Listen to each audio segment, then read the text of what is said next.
आता पुढील अध्याय आहे अध्याय 24वा कुब्जा महात्म्य व चित्रांगद शापमोचन। ओम नमो नर्मदाय। युधिष्ठिर उवाच समुत्पत्तिं च कुब्जाया यस्याम विमलमानसाः सर्व पाप विनिर्मुक्ता गंधर्वो रग राक्षसाः।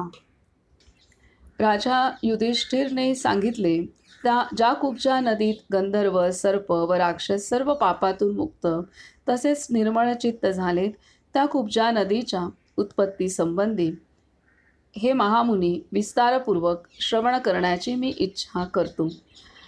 श्रेष्ठ मुनी, हे प्राचीन आख्यान आपण कथन करावे। श्री मार्कंडेय बदले हे राजा, सर्व पापनाशक दिव्य कथा तुम्ही ऐका। इंद्रपुत्र चित्रांगद नावाचा गंधर्व काममोहित झाला। हे भरत वंशोत्पन्न राजा 10 लाख कुमारिकांबरोबर यथेच रममाण झाल्यावर चित्रांगदही पापमुक्त झाला। हा प्राचीन वृत्तांत मी जसाचा तसा वर्णन करतो। सुवर्ण नावाचा एक गंधर्व होता। जशी इंद्रदेवाची इंद्राणी तशीच त्याची पत्नी यशस्विनी हेमगर्भा या नावाने विख्यात होती। तिची सुकामा नावाची एक प्रसिद्ध कन्या कामदेवालाही मोहित करणारी होती। रूपयौवनयुक्त ती कुबेराशी विवाह संपन्न झाली। पार्वती देवीच्या सेवेच्या योगाने तिला पुत्रही झाला। केतुमाल या नावाने विख्यात असा तो विद्याधरांच्या पुरीत राजा झाला। त्याची अत्यंत रूपवान शशिरेखा नावाची प्रिय पत्नी होती।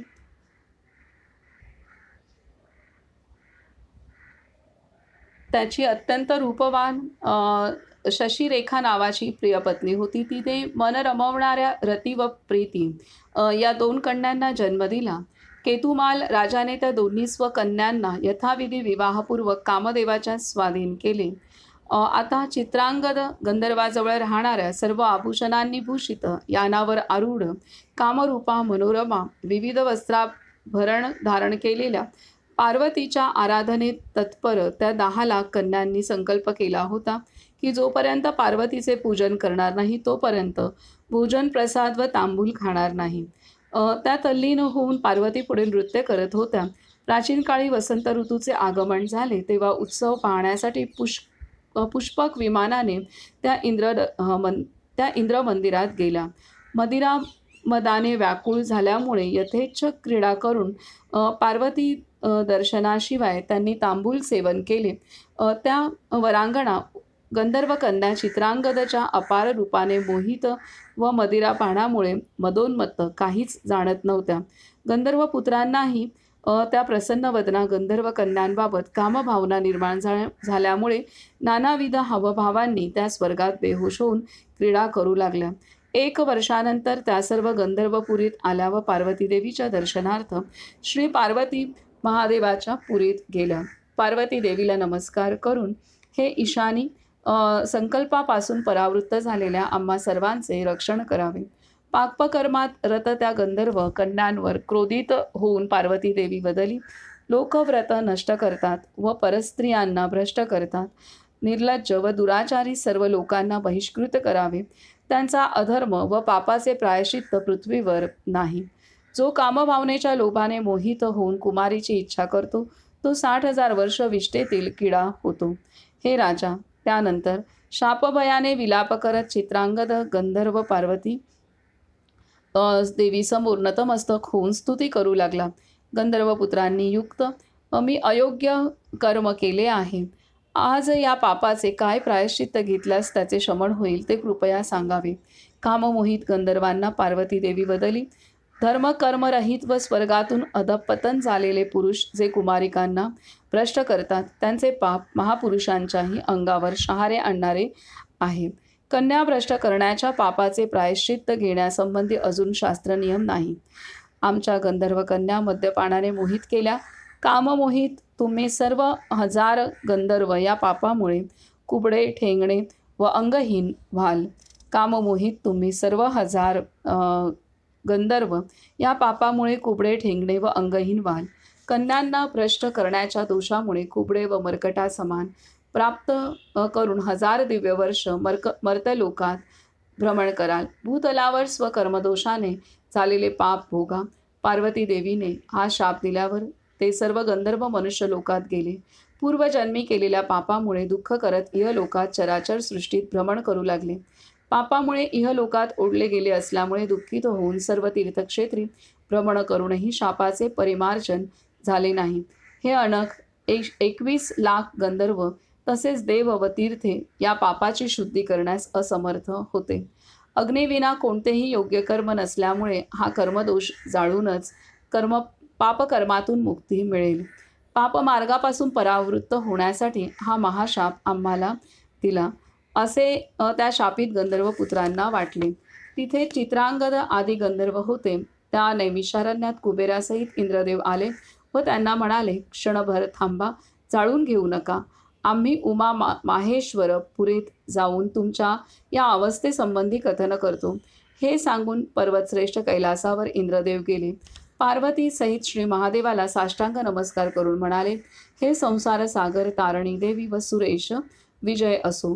ही चराचर सृष्टी त्रैलोक्य आपणच रचले आहे. सर्व प्राणीमात्रात शक्तिरूपात आपणच व्याप्त आहात. याप्रमाणे देवीची इंद्रदेवाने स्तुती केली. तेव्हा ते स्तोत्र ऐकून महादेवी इंद्रदेवाला वदली, तुम्हास काय दुःख झाले ते यथार्थपणे कथन करावे. हे भरतवंशोत्पन्न राजा, इंद्रदेवाने प्रत्युत्तर दिले, हे वरदायिनी देवी, जर आपण मला वर देऊ इच्छिता तर हे कल्याणी चित्रांगद आदी गंधर्वांना पापमुक्त करावे. देवीने सांगितले, इहलोकात पापशुद्धी करता श्री महादेवाची आज्ञा पाळावी लागते. यास्तव पापशुद्धी करता त्रैलोक्यात विख्यात देवादिदेव परमेश्वर श्री महादेवाला याचना करावी. तेव्हा इंद्रदेवाने श्री महादेवाला विनंती केली, मी विनंती केल्याप्रमाणे या पापाचे निवारण करावे. श्री महादेव बदले श्री नर्मदा तटावर यज्ञपाक आश्रमात जावे. तिथे विंध्य पर्वताचा उत्तम पुत्र यज्ञ पर्वत आहे. तेथे यज्ञेश्वर नावाचे परमसिद्धदायी देवलिंग आहे. तसेच श्री नर्मदा तटावर बिल्वाम्रक नावाचे अन्य लिंग आहे. त्या पुण्यक्षेत्री या शापाचे निरसन होईल. इंद्रदेवाने हा वृत्तांत गंधर्वांना सांगितला. महाराज, तेव्हा 21 लाख कुबडे गंधर्व त्या संगमात पापमुक्त झाले. हे नृपश्रेष्ठ, यामुळे त्या नदीला कुब्जा नदी म्हणतात. बिल्वाम्रक लिंगाच्या पूजनाने परम आनंद प्राप्त झालेले पापमुक्त गंधर्व दिव्ययानावर स्वार होऊन मरुद्गणांकडून स्तुती केली जात असताना निजलोकात गेले.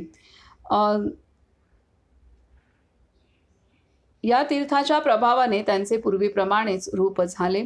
इंद्रदेवाचे मनोरथ पूर्ण झाल्यामुळे अति आनंदाने ते देवांसहित स्वर्गात गेले. तिथे उत्तर भागात 6 व दक्षिण भागात 6 तीर्थे आहेत. हे राजा, या प्रकारे श्री नर्मदा व कुब्जा संगमाबद्दल तुम्हाला वर्णन केले, ज्याच्या महात्म्यामुळे अनेक लोकांना परमसिद्धी प्राप्त झाली. या महात्म्याच्या श्रवण व पठनाने संसार बंधनातून मुक्ती मिळते. हा श्री स्कंद पुराणातील रेवाखंडाच्या उत्तर भागातील कुब्जा महात्म्य व चित्रांगद शापमोचन नावाचा 24वा अध्याय पूर्ण झाला. तर आता इथं अत्यंत भयंकर असं कृत्य झालेलं आहे की कन्यांना त्यांचा त्या इंद्रसभेमध्ये किंवा त्यांचा असा कन्यांचा असा मानस होता की जोपर्यंत पार्वती देवीचं दर्शन होत नाही तोपर्यंत आपण इथे नृत्य करत राहायचं आणि त्यानंतरच आपण भोजन प्रसाद आणि तांबूल सेवन करायचं आहे. तर इथे त्यांचा असा मानस होता, असा संकल्प होता. आणि इथे देत आहेत की चित्रांगद गंधर्वाजवळ राहणाऱ्या सर्व आभूषणांनी भूषित. तर या कन्यांनी असा संकल्प केला होता की पार्वती देवीचं दर्शन झालं पाहिजे आणि त्या दर्शनानंतरच त्या भोजन सेवन करतील. आणि इथे त्याच वेळेला अ, त्यांना तिथं मदिरा पान त्यांच्याकडून केलं गेलं आणि त्यानंतर ह्या चित्रांगद आदी च्या सोबत त्यांच्या क्रीडा सुरू झाल्या आणि त्यामुळे इथे चित्रांगद हे सर्व गंधर्व होते आणि ह्या सर्व कन्या अ, ह्यांचं जे विचित्र कर्म घडलं त्यामुळे पार्वती मातेने ह्या चित्रांगद आदी गंधर्वांना शापित केलं, की असं कन्यांना अ, मदिरा सेवन अ, करवून त्यानंतर त्यांचा उपभोग घेतल्यामुळे ते आता इथून पुढे कुबडे आणि असे ठेंगणे आणि असे सौंदर्यहीन असे होतील असं त्यांनी दिलेलं आहे आणि 1000 वर्ष ते त्या पद्धतीने जीवन जगतील. तर आणि पार्वती मातेने जसा शाप दिला तसंच ते घडलेलं आहे आणि त्यामुळे त्यांचं ते संपूर्ण सौंदर्यहीन झाले आणि ते कुबडे आणि ठेंगणे अंगहीन असे झाले. तर आता इथं महत्त्वाचं आहे की अशा पद्धतीने कन्यांचा उपभोग घेणं ह्यामुळे पुढील आपली जी कर्मगती होते, तर ती कर्मगती आपणाला जे शारीरिक विकलांग होणं किंवा दुर्बलता येणं किंवा ठेंगणं, कुबडं किंवा विद्रूप असणं, अशा पद्धतीने पुढील अनेक कालावधी, अनेक जन्म आपणाला त्यामध्ये अ, तशाच रूपामध्ये ते कर्म आपणाला घेऊन जातं आणि त्या कर्मामुळे आपण असं अ, अयोग्य असं रूप अनेक जन्मांमध्ये आपणाला प्राप्त होतं. हे या अध्यायाच्या माध्यमातून आपल्याला लक्षात येतं आणि असं जे कन्यांना दूषित करणं ह्यासाठी अ, कोण कि कितीही तीर्थाच्या ठिकाणी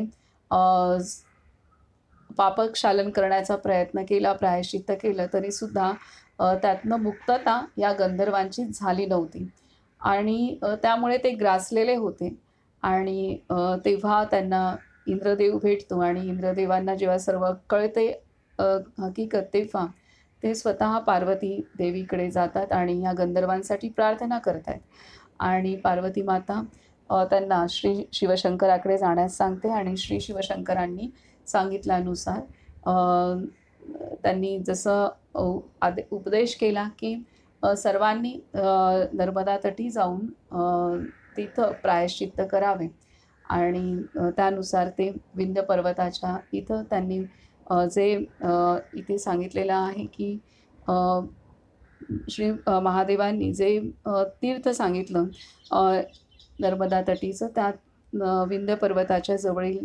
तीर्थक्षेत्री हे सर्व गंधर्व जातात आणि तिथे पापमुक्त होतात आणि हे सर्व त्या कुबडे असल्यामुळे ज्या तीर्थाच्या ठिकाणी त्यांनी ते पापमुक्त झाले त्याला कुब्जा संगम असं नाव पडलेलं आहे. तर असं हे घोर पातक जे आहे तर ते घोर पातक दूर करण्याचं सामर्थ्यसुद्धा नर्मदा मातेमध्ये आहे हे या अध्यायाद्वारे स्पष्ट होत आहे.